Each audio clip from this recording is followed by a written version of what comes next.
then I feel like they'll be falling behind as now TSM FTX close out with a Troll Warlord. I like it.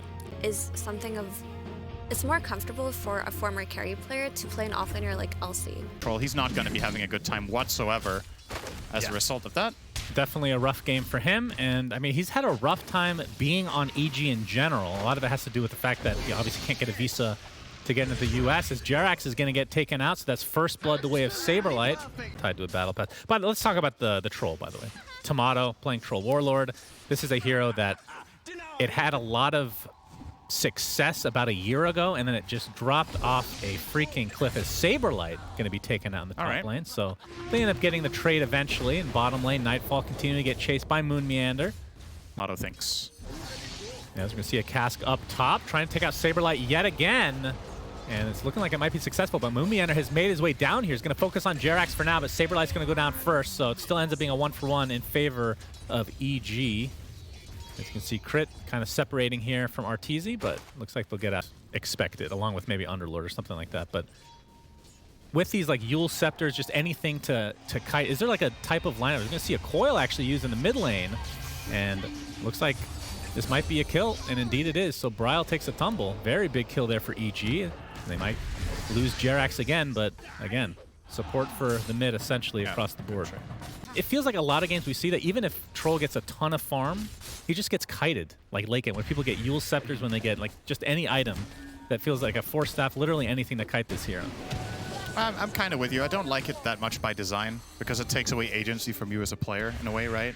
I mean, the agency is, do I press my button or not? But then after that, you can just take your hands off the keyboard for a long duration. Yeah, got punished there trying to shut down Arteezy's farm. But I guess my question is, because there's Jerax in the bot lane. Okay, they are going to get the coil again in the mid lane. Bryle might be dying a second time, but no, zips away just as the coil goes out, and Dubu ends up TPing really for no reason. Yeah, they actually brought Arteezy to this gank on the Luna. Really? Rotated mid with a level 1 Lucent Beam. It almost made the difference. Oh, wow. Boundless Strike with another Toxin applied from Saberlight. And I was going to say, it feels like if Nightfall is going to be left up there, don't knock it till you tried it, Synderen. So Tomato has his Perseverance, so is going for the Battle Fury, as you talked about. It feels like it's a choice between that or Maelstrom a lot of times is top lane. Initiation, Viper Strike applied, and that is going to be enough to take out Arteezy, so pretty big kill for TSM again in this top lane. Yeah, actually Ricky. And Ricky started with permanent invisibility on level 1, and then he could level up Death Ward, and it was not channeling. So he could smoke screen people, Death Ward them from Invis. It was very broken. We have a coil. This is actually in the game, so we can talk about that a little bit more relevant here. There's the Death Ward. Synderen just called it the worst ultimate in the game, but EG finds good use of it. Now Crit gets applied with the Viper Strike. Looks like he'll end up dropping here. Nope, actually relocates to safety. And Jerax still inside that Wukong's command, but it's just a support Monkey King. Abed face shifts a right click, but will live through the day. Gets the kill. In the meantime, gets off the Illusory Orb as well, and is still being healed thanks to... Why are we looking at their faces? There's still action on the screen, for God's sake. All right, it's over. We can look at their faces again. Yeah, so not a good fight there for Undying. You do wish that it was TSM FTX playing that one, but they do end up losing that 1-2. Honestly, you know what? Witch Doctor actually did quite a bit of work there. The Voodoo Restoration, I think, helped keep Io, or rather the Puck alive, and the Death Ward and Cask did have pretty meaningful impact there. Jerax will be in trouble here. I mean, I'm just a hater, right? Like, who am I to question what these guys pick? But I will. Be great ping. It's probably fine. It's not. It's going to be a disadvantage for him versus other people, like especially against TSM. It's a disadvantage no matter what. Absolutely. Actually, I'm not sure where TSM are. Are they West Coast? Good question. Sure, actually, because I wonder what the server this is on. It's either East or West. I'm going to see them smoke up here. Nightfall with the Blink Dagger could find a key pick. He will not. He will run into jump in. There's the duel to start things off. Not a lot of damage follow-up. It's not going to get the duel victory, but we'll get the kill shortly after instead.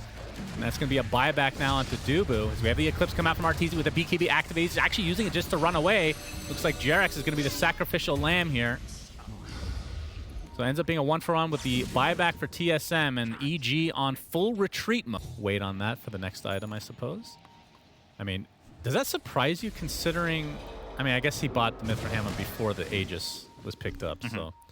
But if he had the Aegis, I assume he just goes SNY instead of BKB. I still think buying the BKB is really good. Okay. Duel. Yep, duel. Not going to get the victory. Might get turned around completely as Saberlight will be the one to fall. And the cask slowing things down in the meantime. You fare better against later on. As long as he has the equal items, he can itemize specifically to just ruin your game. So it is concerning for EG, and I think the solution for them is possibly going to be coming from Abed. Oh, nice Orchid. Yep, he has the Yules, gets initiated though on top of it, and finally gets the Yules off. All right, has potential to get out, but no, Brain Sap will finish him off. I think, am I mistaken, he had it the whole time? I think. Basher, I thought maybe he was going to go Scotty here. Yeah. A lot of value against Luna. You just get in one attack, you stay on top. Try to go. They have the silence onto crit as well. Rude. BKB popped by Arteezy, but it's not going to matter. This is going to be 2 very high value kills. Beautiful Orchid usage from Bryle as well to prevent any relocate shenanigans. And TSM just continuing to... On Saberlight, is that Halberd?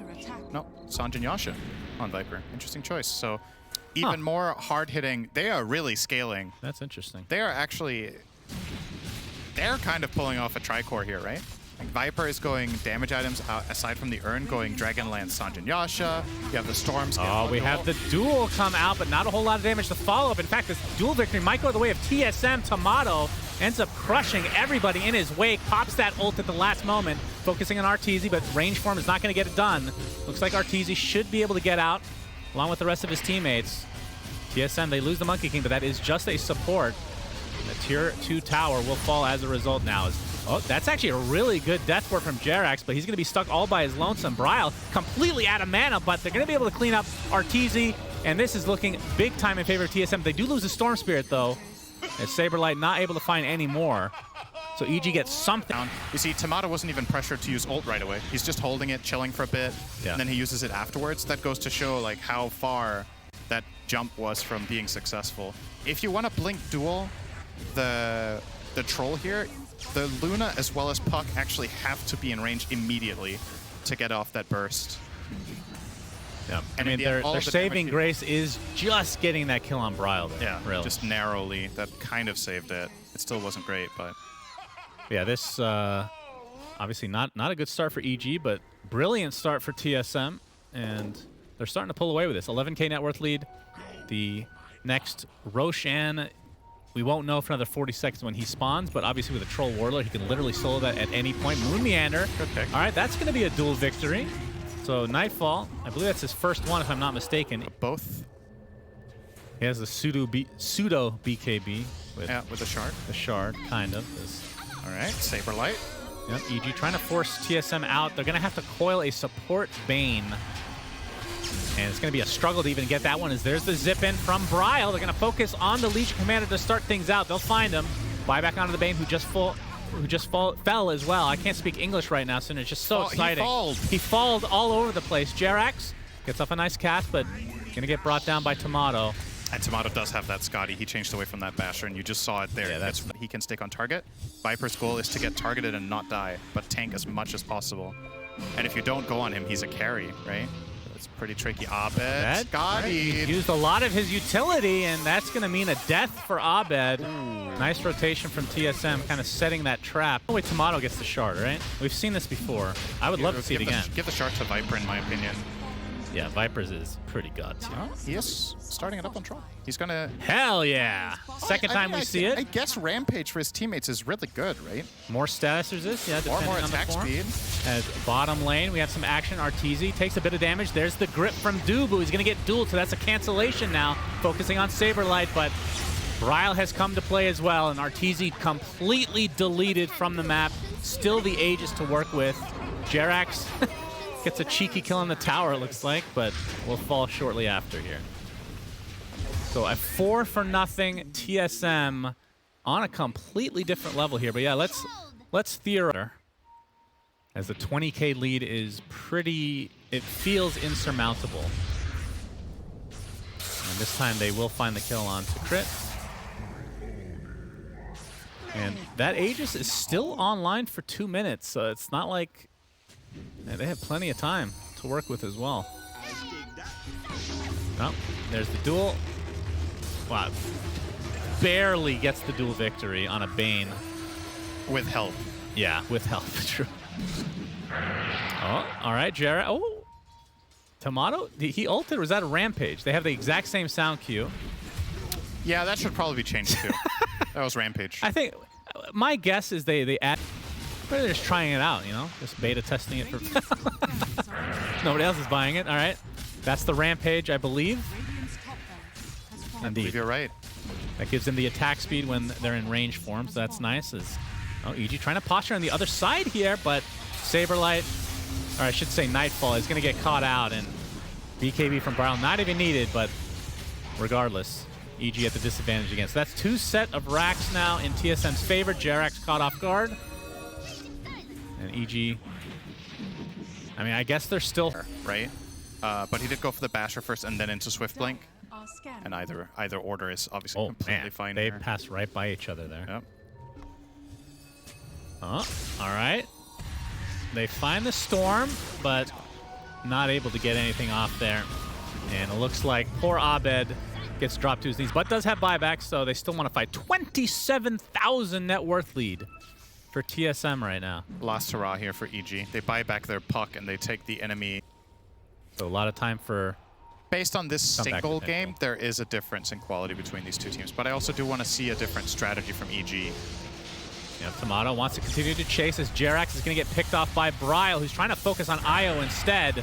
The Bane's going to be killed, but it's a 1-for-1 support for support. Tomato just ripping through Arteezy. Not even close. Crit is next, and GG's called. So game 1 goes to TSM.FTX, Synderen. Don't know why I keep saying dot.